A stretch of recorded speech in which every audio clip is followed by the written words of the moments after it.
Okay, we are back now, and I am in the in soul room, or at least the soul room that we can see in the game, which is our room. We don't have the option of going looking at other doors that might be locked or otherwise. And not too much goes on here. You can click your hand on the bed and you can sleep. We're going to explore a little bit more, so I'm going to hold off on sleeping. But pretty much that's where you can sleep safely anytime you're in the city. There's over here a case where you can store goods. We don't really need to use that unless our inventory gets a little too heavy, but we are pretty strong, so I don't think that's too important for us. One thing I did want to mention was that we actually have some leftover items that you might not have if you did not play Quest for Glory 2. If you just started off with a new character in this game, you obviously would have a lot of main items, but we have some daggers left over from Quest for Glory 2. We have some different potions. We actually have mana potions, which is odd because I wouldn't have bought that in the last game. I had some vigor potions, which don't actually exist in this game, and so I wonder if they just sort of use that to complement, to compensate for the lack of vigor potions in this game. And we also have this pin that was a sapphire pin given to us by the Kata. We can show that to somebody later on, but it's not too important. And we have we'll deal with this a little bit later.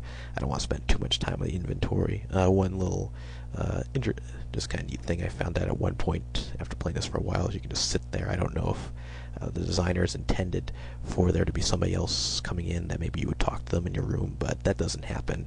That's just kind of something you can do, but it serves very little purpose. I guess you could rest there if you want. Anyway, let's leave the room and not dwell on anything there too much longer. And I guess one of the things we can do right now, I think we're going to stay in the city until we go to sleep for the night, and then maybe we'll venture out a little into the outer part of the game. We'll get called back to go before Raja not before too long, so we only have limited time for exploring, but let's make the most of it. This is the bulletin board. You see them in all the Quest for Glories, normally in the guild. However, there is no Adventurers Guild in this game, and so this is pretty much where you receive any notifications. The thing is, in this game, like I said, it's a little bit more linear than some of the other ones. There's not as many offers for say, going out and killing a certain animal and getting his claws and then selling it like you see in some of the other games. This is just an advertisement for an apothecary. This is just Grisha telling us she's around. It might be a hint for magic users to talk to her about magic, but that doesn't really apply to us. Down here is, pardon me, a note about the bazaar, and just letting us know, I guess, that there is a bazaar, and I guess, as I mentioned before, I had to be told that, so I guess that is somewhat helpful, but as you can see, there's nothing really all that interesting. It's just telling you things that you should know anyway. The laws of Tarna are interesting. If you read this, you would know not to throw the dagger at the thief, which we didn't do, or use magic against the thief, or knock over the fruit against the thief, because all those are violations of the laws of Tarna. We actually do get we are absolved if we do any of these things. They give us a break for being new in the land, but we don't. I think we either don't get honor or we lose honor for doing that, and we just didn't want to have that be the case. So anyway, just to make sure, don't do things like that. I think those were the only few times you really could be so dishonorable. So I think I'm going to go out here. You can actually sit down and talk to that woman, but I think for the time being, oops. Okay. Anyway, sorry about that. Anyway, I thought a message might come up over the clown, but let's go out and go to the apothecary. I believe you can go there any time of night, just because it's open all the time, and they probably had no way of really blocking you from visiting. So let's take a look.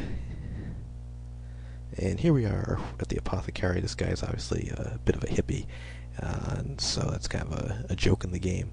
And he welcomes us to the apothecary, and I guess our reputation precedes us. So we can, I don't want to spend too much time talking to people, but there's some interesting things. Let's greet him, and we say hello to him, and we can buy stuff. Actually, we have to visit the money changer still to buy anything, so we'll have to make sure we do that. For some reason, we get, I guess it's probably a reward or something for saving Shapir. We get 200 dinars, which is pretty considerable money if you remember from the last game. And we will have to go to the money changer who we helped earlier, who was being robbed by a thief, and just kind of go through the motions again of getting the right currency for this game. So we actually tell him about somebody at some point. I don't want to miss out on that. But I guess we can go through a couple sequences of dialogue. And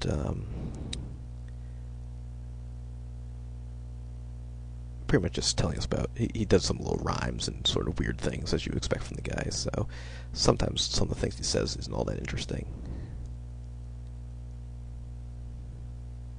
Just pretty much telling us he's willing to help us out for the most part, and what's his aura. Yeah, so some nonsense. If I fly through a few things, it's pretty much just him being silly, or the game being silly, and but we'll just see what he has to say about maybe some more important things. He's talking about some of the pills he has, and like I mentioned, they only have health, mana, and poison cure pills. I forget I think there's an ant or something that's poisonous, and well, we'll ask him about the poison cure pills.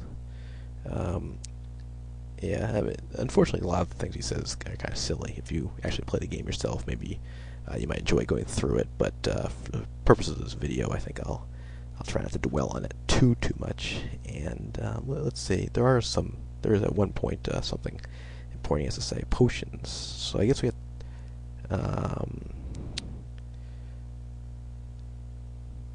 Yeah, I guess we get a potion, a dispel potion yet again at some point. So we will have to pick up the ingredients, and that's sort of a task in every one of these games up until I think the next one. And we asked him about how to make the dispel potion. So he's going to tell us what else we need. So we need some water from the pool of peace, a gift from the heart of the world, and the fruit of a venomous vine. And it really isn't too much of a problem. It's kind of a pain to get some of those things, just in terms of the travel and everything. But like I said, the game makes it very easy to find what you need, so it's not too big of a deal.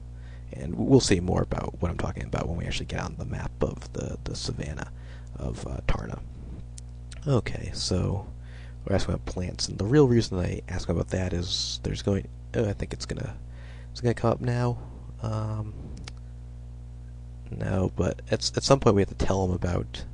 Okay, now this is actually relevant to the last game. I apologize for kind of starting and stopping with some of the statements. I'm just looking for something. Essentially, he's talking about a dream he's having, that he's been having, and it relates to something we did in Quest for Glory 2. So if you played Quest for Glory 2, you might know what we're talking about now. I'm not going to give it away right away, though it might be obvious to those who played it. If you have not played it, then the whole thing probably won't make a lot of sense. But essentially, what we did in Quest for Glory 2 has some relevance to what he's talking about now.